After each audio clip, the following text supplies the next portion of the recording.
السلام علیکم ورحمۃ اللہ وبرکاتہ۔ احباب، آج میں آپ کے سامنے جو موضوع لے کے آؤں وہ یہ چیز ہے کہ پیری کیا چیز ہے اور فقیری کیا چیز ہے۔ پیری جو ہے یہ در حقیقت حاصل کا نام ہے، لینے کا، کچھ لینے کا جو پراسز ہے وہ پیری ہے، اور فقیری جو ہے وہ ترک کی صفت ہے، یہ دل کی صفت ہے، اور پیری جو ہے وہ دماغ کی صفت ہے، کیونکہ حاصل جو ہے وہ دماغ کی صفت ہے، عقل ہی کسی کی چیز کو حاصل کرے گی۔ تو پیری میں انسان جو ہے، وہ لوگ جو ہیں جنہوں نے پیری کو پیشہ بنا رکھا ہے، جو پیشہ ور پیر ہیں، تو وہ مریدوں کے بارے میں یہی سوچتے رہیں گے کہ اپنے سلسلے کو کیسے چلانا ہے، کہاں سے مال آئے گا، کہاں سے نذرانہ مل سکتا ہے، کون سی ایسی چیز ہے جس وجہ سے ان لوگوں کا خون جو ہے وہ بھی نچوڑا جائے اس مرید کا، جس کے بارے میں اقبال صاحب فرماتے ہیں، وہ فرماتے ہیں مرید سادات اور رو کے ہو گیا تائب، خدا کرے کہ ملے شیخ کو بھی یہ توفیق۔ تو پیری میں در حقیقت یہی منصوبہ بندیاں چل رہی ہوتی ہیں کہ مال کہاں سے ملے گا، نذرانے ہمیں کہاں سے ملیں گے، کون سے ذرائع ہیں جن کو اختیار کر کے جو ہے وہ ان لوگوں سے جو ہے وہ اپنے نذرانوں کی آڑ میں، تصوف کی آڑ میں جو ہے وہ ہم اپنا جو ہے وہ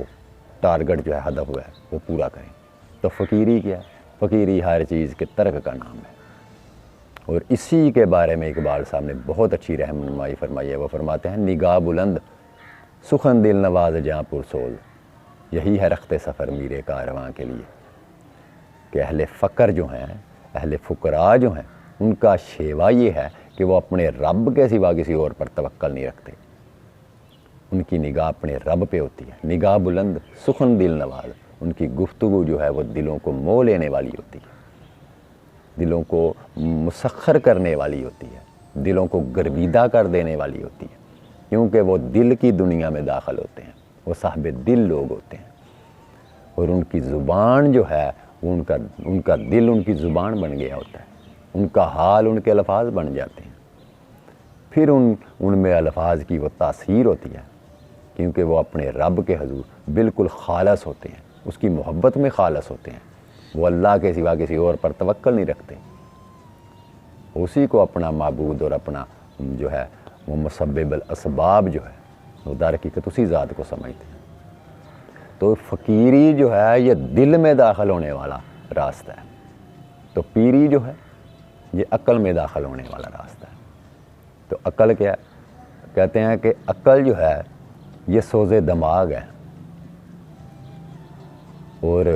عشق جو ہے یہ سوز روح ہے۔ اب سوز روح میں اور سوز عقل میں جو ہے یہ بڑا فرق ہے۔ تو نفس کو ہم جب تک نہیں سمجھیں گے کہ نفس کیا چیز ہے اور نفس کون سی چیزوں کی طلب کر رہا ہے، تب تک ہمیں یہ چیزوں کے اسرار جو ہیں وہ ہم پہ عیاں نہیں ہوں گے۔ تو پیری در حقیقت ہم دوسرے الفاظ میں آپ سمجھ لیں تو پیری در حقیقت پیریزم جو ہے، پیشہ وری جو پیری ہے وہ گدائی ہے۔ پیروں کی نگاہ جو ہے وہ مریدوں کی جیب پر ہوگی، اور جو اہل فقر ہیں ان کی نگاہ مرید کے دل پر ہوگی، یہ کون سی آرزو لے کر ادھر آیا، کون سی خواہش میں یہ بندہ پھنسا ہوا ہے، اس کی طلب کیا ہے، اس کی جستجو کیا ہے، تو اس کی جستجو کے حساب سے وہ لوگ پھر ان کے کا علاج کرتے ہیں، ان کی نگہداری کرتے ہیں۔ تو اکثر لوگ جو یہ کہتے ہیں کہ جی ہمیں جو ہے وہ اہل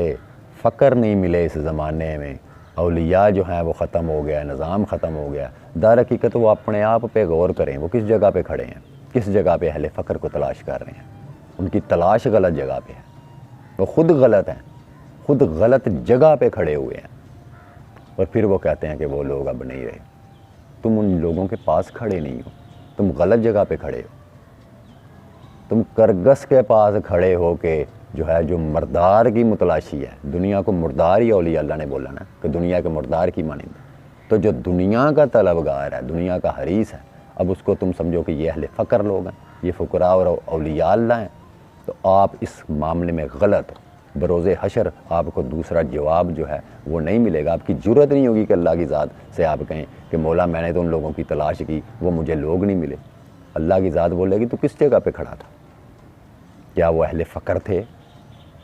وہ لوگ جن پر میں نے اپنا انعام کیا، تم تو ان لوگوں سے آشنا ہی نہیں ہو، تم نے تو اپنی عقل سے ان لوگوں کو خود ہی بنا لیا کہ یہی اللہ والے ہیں، حالانکہ وہ تو پیشہ ور لوگ ہیں۔ تو جب آپ اپنے علاج کے لیے ڈاکٹر کو لے کے آنے کی بجائے کسائی کو گھر لے آئیں گے تو آپ کا آپریشن وہ کس طرح کا کرے گا؟ آپ خود اندازہ لگا لیں۔ آپ ڈاکٹر کے پاس گئے یا کسائی کے پاس گئے؟ تو اہل فقر جو لوگ ہیں ان کا نظام کیا ہے؟ انہوں نے ترک دنیا کی ہوئی ہے، وہ دل کے اندر داخل ہے، اور دل کے اندر ہی جا کے انسان کو حضوری جو ہے وہ نصیب ہوتی ہے۔ پھر ان مریدوں کو جو 20 سال سے ان کے آستان اور حجروں پہ پڑے ہوئے ہیں اور وہ اپنی اسی حالت پہ پڑے ہیں جس حالت وہ بیعت ہونے سے پہلے پڑے ہوئے تھے، تو جھوٹے تو وہ ہیں، ان کی تلاش وہ نہیں تھی، انہوں نے ان لوگوں کو جو ہے وہ حق والا سمجھ لیا، حالانکہ وہ لوگ پیشہ ور تھے۔ اس بندے نے تلاش نہیں کی ان لوگوں کی، صحیح جگہ پہ نہیں گیا۔ اگر آپ مارکیٹ میں جاتے ہیں، بازار میں جب جاتے ہیں، تو آپ نے اگر گولڈ خریدنا ہے تو آپ سنار کے بازار میں جائیں گے، صرافہ بازار میں جائیں گے، نہ کہ لوہے کی مارکیٹ میں جائیں گے۔ جب آپ لوہے کی مارکیٹ میں جا کے سونا تلاش کریں گے تو آپ کو لوہے کے ٹکڑے ہی جو ہے وہ لوہار پکڑائے گا۔ وہ دکاندار جو ہیں، مارکیٹ والے جو ہیں، جو لوہے کا کاروبار کرتے ہیں، آپ کو جو ہے آپ کے دامن میں وہ لوہے کی کنکریاں ہی ڈالیں گے۔ تو غلط آپ جگہ غلط کھڑے ہیں، اپنے آپ پہ غور کریں۔ آپ کیا ڈھونڈنے نکلے ہیں اور کھڑے کدھر ہیں؟ مانگ کیا رہے ہیں؟ تو پیری جو ہے یہ دار حقیقت حاصل جو ہے اس کی آرزو ہے، کسی بھی چیز کی طلب جو ہے، وہ جو سسٹم ہے پیریزم کا، وہ لوگ تو اپنی خواہشات کے غلام ہیں۔ آپ کو وہاں سے اللہ کا قرب، اللہ کا تقرب نہیں ملے گا، کیونکہ وہ تو دل میں داخل ہی نہیں ہوئے، اور آپ ان کے ظاہری حلیوں اور لباس کو جو ہے انہی پہ پرستار بن کے جو ہے ان کو اللہ والا سمجھ رہے ہیں۔ کسی کو داڑھی والا دیکھ لیا تو آپ نے کہا یہی اللہ والا ہے، آپ نے داڑھی کو میرٹ بنا لیا، آپ نے ان کے جبے اور دستاروں کو میرٹ بنا لیا، اور ان لوگوں نے آپ کی اس تلاش کا غلط فائدہ اٹھایا۔ ان لوگوں نے آپ کو ویسے ہی شاہانہ لباس پہن پہن کے آپ کے سامنے آئے، مختلف بہروپ بدل بدل کے، اور آپ لوگ لٹتے چلے گئے، حالانکہ آپ غلط جگہ پہ کھڑے تھے۔ وہ اہل فقر نہیں ہیں۔ پیریزم کے دھندے کو جتنی دیر تک آپ نہیں سمجھیں گے، آپ کو فقیری کا نور جو ہے وہ سمجھ نہیں ملے گا، وہ راستہ آپ کو دکھائی نہیں دے گا۔ تو پردہ آپ کے دل پہ پڑا ہوا ہے، آپ کی عقل پہ پڑا ہوا ہے، آپ کے علم پہ پڑا ہوا ہے۔ تو وہ لوگ جو صادق اس کی طلب رکھتے ہیں، وہ تو ان لوگوں کے آستانوں پر نہیں پڑے رہتے، جہاں ہر وقت جو ہے وہ حاصل کا دھندا چل رہا ہے، ترک کا دھندا نہیں چل رہا۔ تو جن بزرگان کی دین کی تعلیمات کو آپ پڑھ کے نکلتے ہیں، خواجہ معین الدین چشتی جمیری جیسے لوگ، بابا فرید جیسے لوگ، حضرت خواجہ نظام الدین اولیاء جیسے لوگ، پہلے ان لوگوں کی زندگیوں کو تو دیکھیں۔ بادشاہ ان کے مرید تھے، کتنے یہ بادشاہوں کی چوکھٹ پر بیٹھتے تھے، کتنے ان کے پیچھے پیچھے پھرتے تھے، حالانکہ ان کے مرید تھے، بادشاہ تک ان کے مرید تھے، لیکن انہوں نے جو ہے وہ غریبوں سے محبت کی، غریبوں سے شفقت کی، کیونکہ اس راستے میں سب سے زیادہ کامیاب جو ہیں وہ لوگ جو ہیں وہ غربا لوگ ہیں، کیونکہ ان کے اندر اتنی خواہشات کی آرزویں نہیں ہوتی، مجمع نہیں ہوتا۔ تو اس لیے انہوں نے ان لوگوں سے محبت کی کہ یہ اللہ کے راستے میں ٹوٹے ہوئے لوگ ہیں، یہ لوگ آگے چلیں گے اس راستے پہ، اس منزل کو طے کریں گے، جس راستے پہ میں چلاؤں گا یہ لوگ چلیں گے۔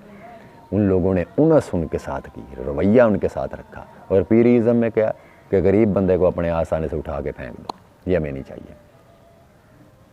جتنا کو صاحب ثروت ہے اس بندے کو اتنا ہی کہیں گے کہ یہ سب سے زیادہ ذوق شوق والا بندہ ہے۔ انہوں نے ذوق شوق در حقیقت اپنے حاصل کا نام رکھا ہوا ہے، جہاں سے مال ملے گا وہی بندہ ذوق شوق والا ہے۔ اور جس بندے کو آستانے پہ جانے کے لیے پیسہ بھی پتہ نہیں اس نے کسی سے ادھار لی ہو، کرایہ بس کا لیا ہو، ادھار کسی سے لیا ہو، تو کہتے ہیں اس کی اوقات کیا ہے، منہ اٹھا کے ادھر آ گیا۔ ایسے مرید ہمیں نہیں چاہیے جس کے پاس کچھ بھی نہیں ہے۔ تو پیریزم میں نگاہ جو ہے پیر کی وہ مرید کی جیب پر ہوگی،